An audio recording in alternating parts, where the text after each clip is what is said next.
வணக்க மக்களே! அன்பான வணக்கத்தோடு இன்றைய காணொளியில் நாம் செல்லவிருக்கிறோம். சென்ற காணொளியில் விநாயகர் எப்படி பிறந்தார் என்பதைப் பற்றியும், கைலாய மலையில் நடந்த விபரீதங்களைப் பற்றியும், பார்வதி தேவி எடுத்த மர்மமான முடிவுகளைப் பற்றியும் நாம் கண்டிருந்தோம். அந்த வகையில் அதற்கு பிறகால விநாயகர் எப்படி அனைத்து வீதிகளிலும் வைத்து வணங்கப்படுகிறார் என்றும், அவருக்கு ஏன் இத்தனை வகையான சிறப்புகள் வந்தது என்பதை பற்றியும் இந்த காணொலியில் நாம் விரிவாக பார்க்கிறோம். நம்ம வீதிகள்ல பிள்ளையாரை எப்படி வச்சு வழிபடுறோம்னு உங்களுக்கு தெரியுமா? அதுக்கு முன்னாடி கொஞ்சம் வரலாறும் பின்னணியும் இருக்கு, தெரிஞ்சுக்கலாமா? வாங்க பார்ப்போம். பழம்பெரும் நூல்கள் சொல்றது படி கிமு 1ஆம் நூற்றாண்டு முதல் கிமு 2ஆம் நூற்றாண்டு வரையிலான இந்து இலக்கியங்களிலும் விநாயகருக்கான தனி குறிப்புகள் கிடைக்கப்படுகின்றன. அடுத்தடுத்த காலத்தில் கிபி 4 மற்றும் 5ஆம் நூற்றாண்டைச் சேர்ந்த சில படங்களும் சான்றுகளும் ஆய்வாளர்களால் பதிவு செய்யப்பட்டிருக்கிறது. காலம் சென்றாலும் விநாயகரின் அருள் அனுபவம் தமிழர் வாழ்வியல் ஓயாமல் ஓரிடத்தில் ஓடிக்கொண்டேதானே இருந்து கொண்டிருக்கிறது. இந்த அனுபவத்தோடு தான் ஆண்டுதோறும் ஆமணி வளர்ப்பிறை சதுர்த்தி நாளில் நடக்கிற விநாயகர் சதுர்த்தி அறிவின் தெய்வமான பிள்ளையாரை வணங்கி தனிநபருக்கும் சமுதாயத்துக்கும் நலன் வேண்டும் பெருவிழாவாக இந்த பண்டிகை பண்டைய வேர்களோடு தொடங்கினாலும் காலப்போக்கில் நம் ஊர் தெருமுனைகளிலும் முற்றங்களிலும் பஜனை முதல் பெரிய மக்கள் வரை பல மாற்றங்களை கண்டிருக்கிறது. இந்த பதிவில் விநாயகர் சதுர்த்தியின் கொண்டாட்ட வரலாறானது மிகவும் ஆழமான அளவை கருதப்படுகிறது. பழங்காலங்களில் மராட்டிய மன்னன் சத்ரபதி சிவாஜி ஆட்சி காலத்திலேயே இந்த விழா ஒரு முக்கிய ஆன்மீக நிகழ்வாக கொண்டாடப்பட்டு வந்திருக்கிறது.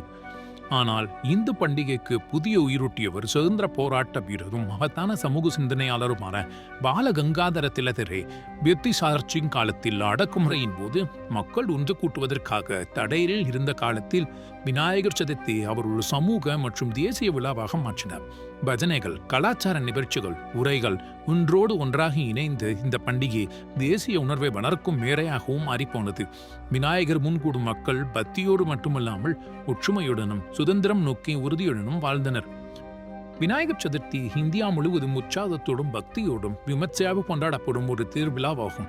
இந்த நாளில் நகரம் முதல் கிராமம் வரை வீதிகள் எல்லா நிறங்களும் மலர்ந்து கிடக்கின்றன. விழா காலத்தில் பல்வேறு கலை நிகழ்ச்சிகள், பக்தி பாடல்கள், சமூக சேவை நடவடிக்கைகள் என அனைத்தும் ஒன்றாக இணைத்து மக்களை மகிழ்ச்சியிலும் பக்தியிலும் உள்கடித்துக் கொண்டிருக்கிறது. பல்வேறு அளவுகளில் பல்வேறு வடிவங்களிலும் உருவாக்கப்படும் விநாயகர் சிலைகள் இன்று பெரும்பாலும் சுற்றுச்சூழலுக்கு உகந்த பொருட்களாலேயே செய்யப்பட்டு வருகின்றன. இதனால் விழா முடிந்ததும் அவை இயற்கையிலேயே கரைந்து நம் சுற்றுச்சூழலுக்கு எவ்வித பாதிப்பும் ஏற்படாத வண்ணம் இன்றைய காலகட்டத்தில் இருக்கக்கூடிய அரசாங்கங்கள் பாதுகாத்து வருகின்றன. அவற்றை கட்டுப்படுத்தியும் வருகின்றன. பிள்ளையார் வழிபாட்டு முறை பற்றி தற்பொழுது காண்போமா? ஆம், விநாயகர் சதுர்த்தி என்றாலே நம் பிள்ளையாரின் பிறந்த நாளை கொண்டாடும் அந்த புனித நாளாக நாம் கண்டுவருகிறோம். இந்த நாளில் வீடுகளிலும் கோவில்களிலும் அலுவலகங்களிலும் பிள்ளையாரை மிகுந்த பக்தியுடன் அலங்கரித்து ஆராதனை செய்கிறோம். பிள்ளையாரின் பிரியமான உணவு கொழுக்கட்டை தானே. அதோடு தேங்காய், வாழை, பல்வேறு பழங்கள், மலர்கள் பிள்ளையாரின் பாதத்தில் சமர்ப்பிக்கப்பட்டு அவரது மந்திரங்களையும் பாடல்களையும் பாடி மனமும் வீடும் ஆனந்த பெறும் வகையில் அனைத்தும் நிரம்பி வழிகின்ற தருணமாக அது இருந்து போகும். நம்பிக்கையின்படி பிள்ளையாரை வழிபட்டால் வாழ்க்கையில் வரும் அனைத்து தடைகளையும் நீக்கி புதிய ஆரம்பம் ஒன்று அவர் தொடங்கி வைப்பார். அதற்கான கதவுகளை அவர் திறந்து வைக்கக்கூடிய சாவியாக மாறிப்போவார் என்பது புண்ணிய தன்மை வாய்ந்ததாக கருதப்படக்கூடிய நம்பிக்கையாக இருந்து வருகிறது. விநாயகர் சதுர்த்தியின் போது வீடுகளிலும் பொது இடங்களிலும் வைக்கப்பட்டுள்ள பிள்ளையார் சிலைகள் நாட்கள் முழுவதும் பக்தர்களின் வழிபாட்டை ஏற்று இறுதியாக ஊர்வலமாக கொண்டு செல்லப்படுகிறது. பெரும்பாலான இடங்களில் 3 முதல் 5 நாட்கள் இந்த வழிபாடானது நடைபெறப்படுகின்றன.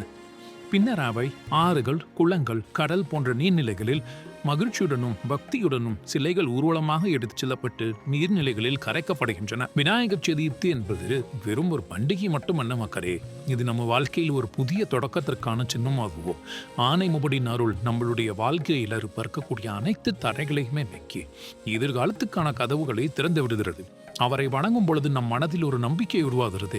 நான் முயற்சி செய்தால் எக்காலத்திலும் எப்பாதையிலும் நிற்காது வெற்றி பெறுவேன் என்பதை போன்ற ஒரு உணர்வை கொடுக்கும். இந்த புனித நாளில் வீடுகளில் இருந்து தெருக்கள் வரை ஒரு ஒற்றுமை, ஒரு மகிழ்ச்சி, ஒரு பக்தி அனைவரையும் ஒன்றிணைக்கிறது. ஆவணி வளர்ப்பிறை சதுர்த்தி நாளில் நாம் பிள்ளையாரின் வரலாற்றையும் அவரின் ஆசீர்வாதத்தையும் நினைவு கூறும் பொழுது ஒரு விஷயம் மட்டுமே மறக்காதீர்கள் மக்களே.